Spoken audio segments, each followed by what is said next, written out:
G'day, here's a small parcel of Boulder Opal from central Queensland, the rules in millimetres. The white you can see is the reflection of the light. The material's been wetted to help show the colours.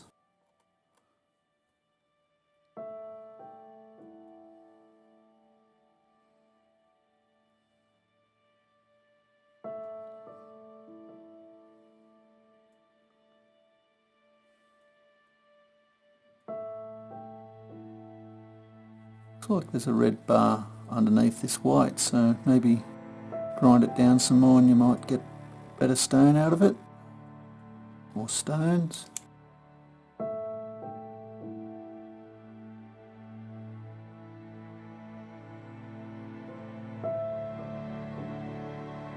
There's a colour across there, blue crystal.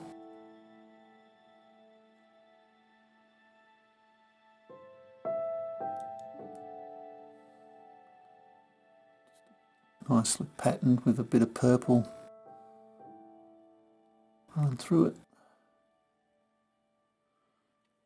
Anyway, I hope you've enjoyed looking. Cheers.